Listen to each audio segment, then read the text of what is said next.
Hello, you guys. We're Group 3. I'm Caleb. This is Cam. This is Jeffrey. And we're going to be talking about communication today. All right. Good morning, everybody. How we doing today? Morning. Good. I like your sweater. She said. Positive communication. Okay, so what is positive communication? Especially like in a workplace. We all been through, I'm hoping we all here have worked at least once or twice or one place or another place, but it is an ability to convey messages, even negative ones, into a positive manner. Well, that's according to Google. It's not my words, it's according to Google. Okay. And how does it, positive communication affect workplace? It can create efficient work cycle, which is mean if you communicate ineffectively, none of your tasks can be done on time, no productivity, or be productive. It's not being productive. And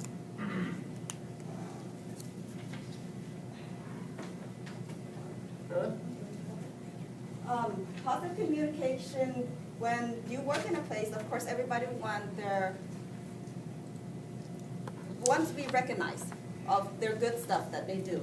You know, like even just words or anything that makes them feel that, okay, at least, you know, my manager is recognizing my good work, and at least that they are being appreciated by the work area. And how can we commute more effectively? We can do it by email, which is, it can save time. Because like a lot of times, what if you're on the other side of the building and I'm on this side and we don't have time to get together?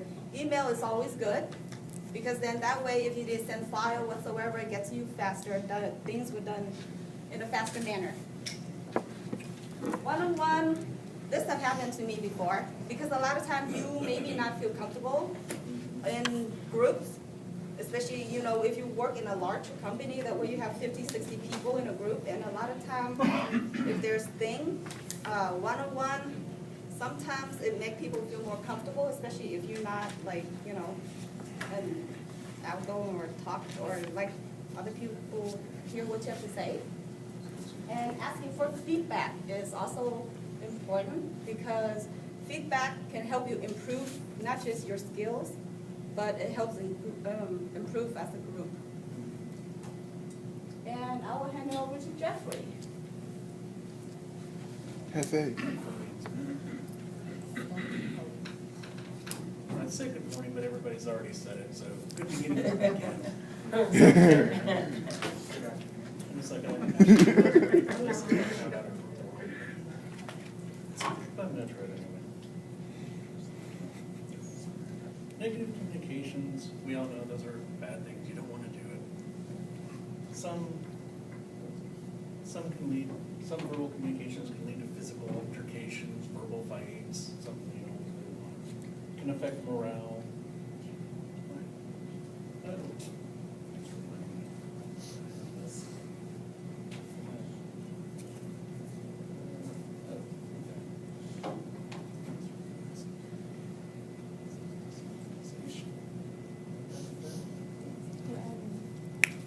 This organization that describes me right about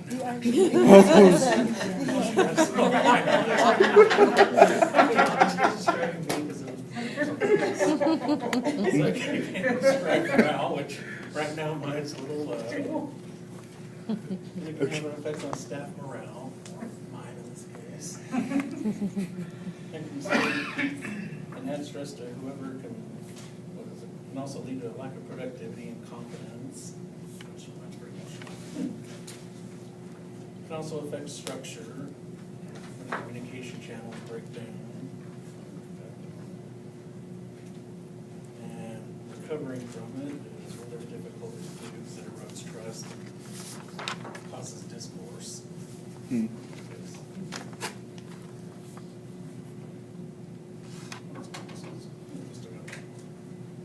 some of the consequences, you can start rumors, which are not the best things to do.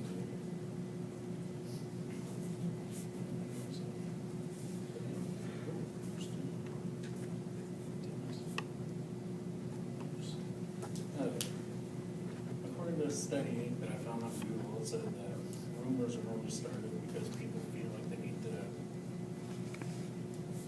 feel like they know inside information.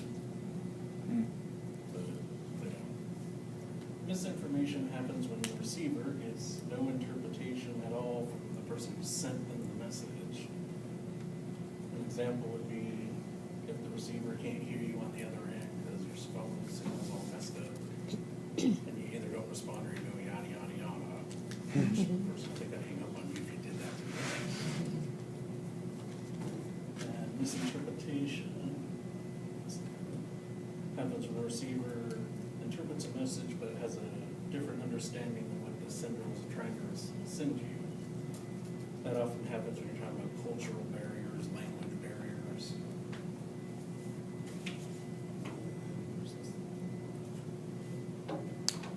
And this one, I have to be honest, was the hardest thing I ever looked up.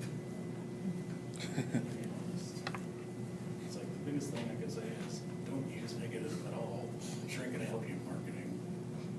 It's like try and change everything to a positive from a negative if you can. And if you do end up doing a negative statement, try and get a hold of whoever you did that with or the group you did it with and try and correct it before there's too much damage done. Otherwise it could be irreparable and your business would suffer. And I'm on the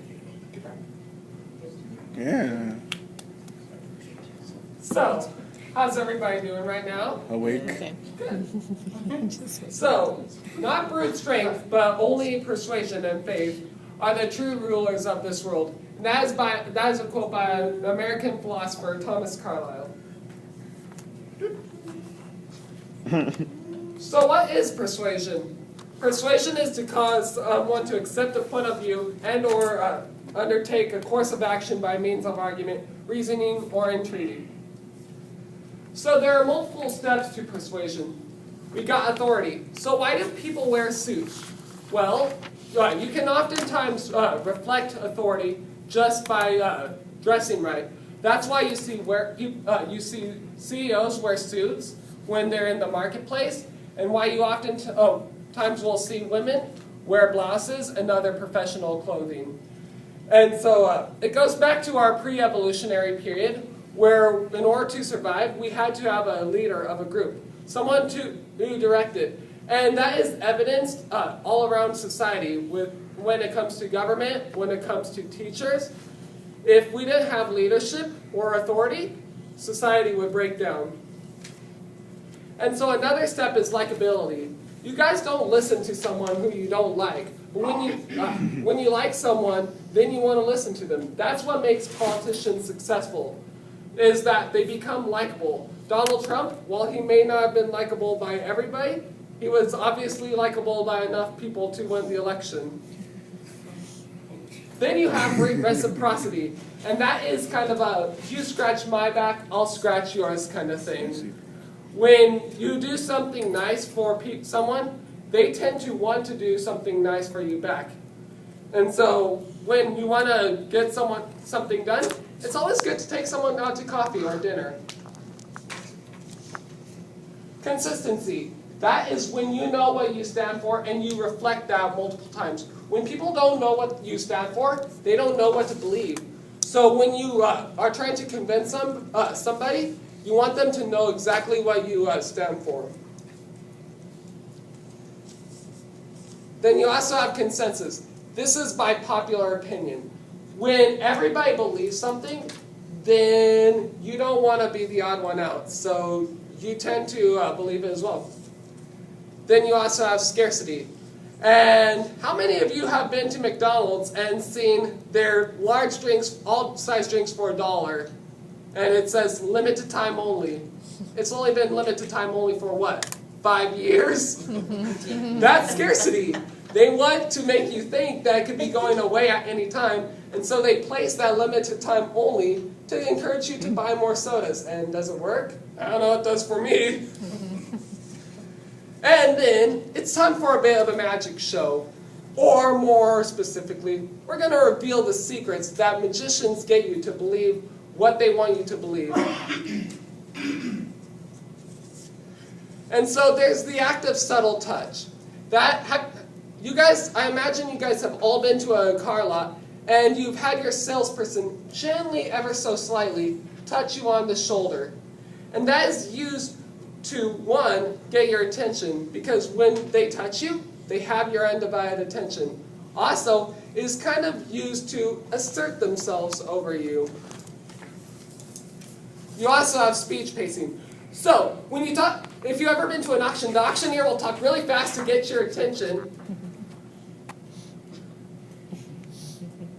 If you've ever been to an auction, the auctioneer will talk really fast to get your attention. That's because he wants you to he wants you to keep your attention.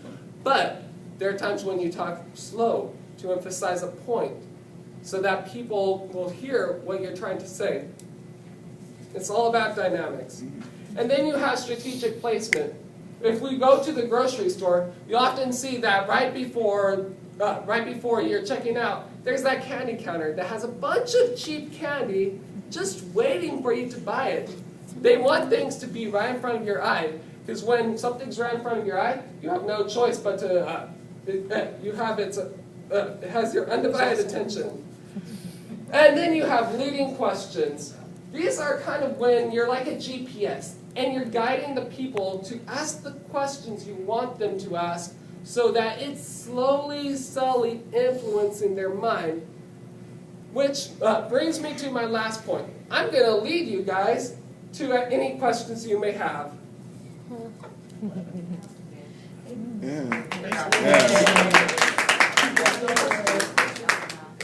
And in conclusion, communication is the base code to a healthy working environment. Hey, body. Woo! That was good. Where was the Not in my notes.